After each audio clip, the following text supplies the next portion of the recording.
the honest truth of a personal trainer, a previous gym owner, and just about me. If you don't know, my name is Nate Lilly, and I owned a gym business for 5 years. I've been a personal trainer for about a little over 7 years, and I've been helping hundreds of clients in the last 7 years. And in that last 7 years, I've also tried to work on myself, becoming a better individual and just a better person, a better version of myself. And I'm not going to preach, I'm not going to say that I'm perfect. I am far from that. I made a ton of freaking mistakes, and I'm just here. I believe I was put on this earth and given so many freaking chances to help other guys not go through the same mistakes that I went through. Let me explain. As someone who's a very busy guy, an entrepreneur, and just all over the place, I thought because I had a background in fitness and personal training that it would be easy, simple. I can just flip the switch anytime. But I realized as time went on, as my business grew, I realized that I didn't have that same mental sharpness that I did before all the stress and chaos that was starting to surround my life within my business. So then I tried to look at different hacks of waking up at 3 a.m., working out at midnight, all these different times just to see if it would stick and get consistent with what I needed to get my workouts in, to stay in shape, whatever. And what I've noticed is that for a season of my life, it did work. And that was probably about 2 years.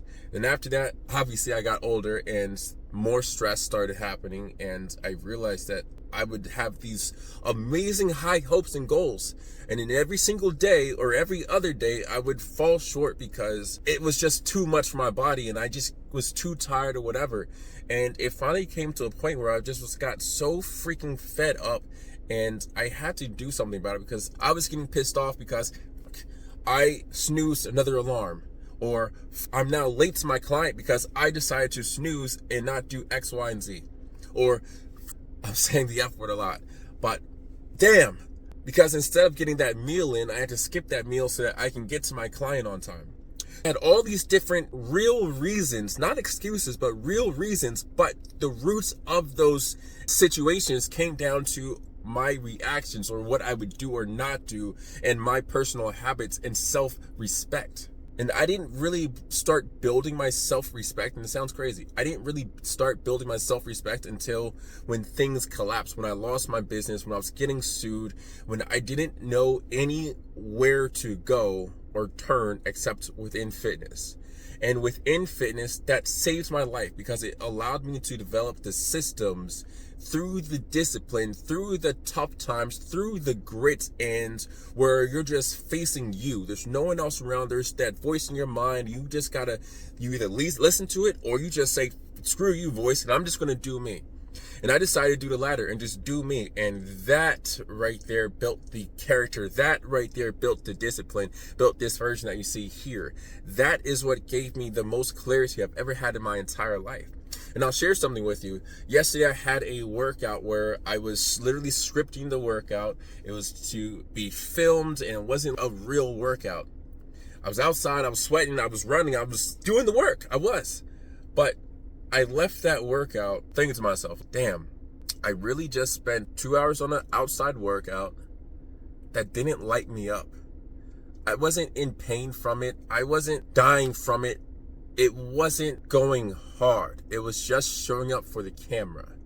And that really got to me. Usually I would be like, before, the old me would be okay. I mean, I got in a workout outside. It was kind of tough. I did it.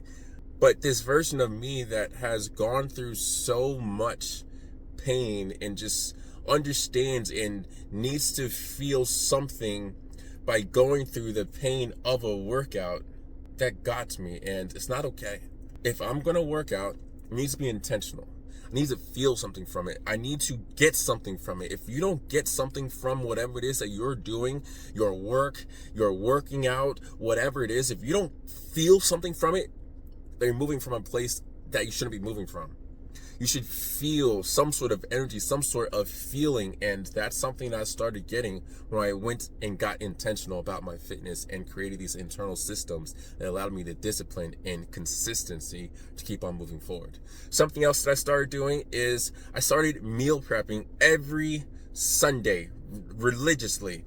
I have typically 3 meals blocked out where it's literally the same exact meal. Typically it's brown rice, broccoli, chicken or ground beef, and some other veggies like peppers, onions. That's it.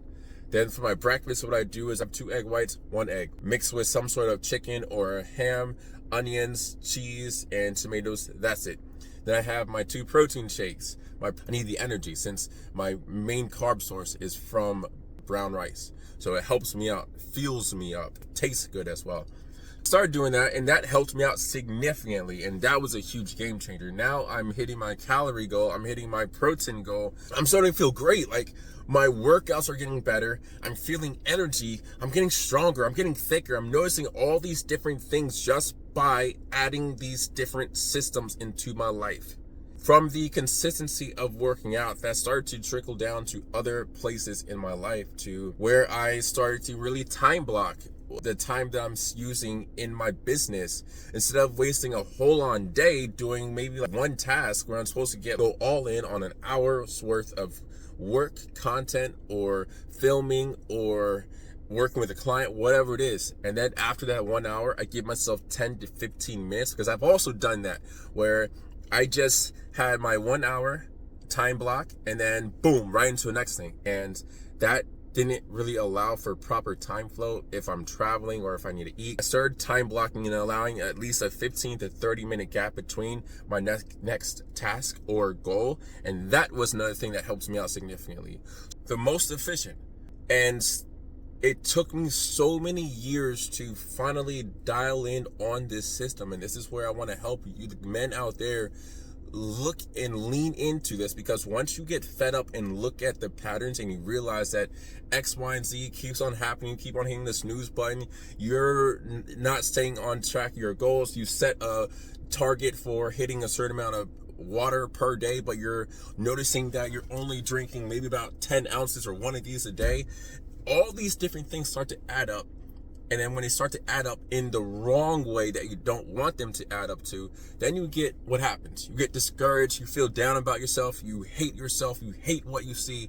And I'm telling you this because I've freaking been there. I am you. And it wasn't until I got extremely intentional with the actions that I took when my life got better. All these different frameworks helped me be the most efficient.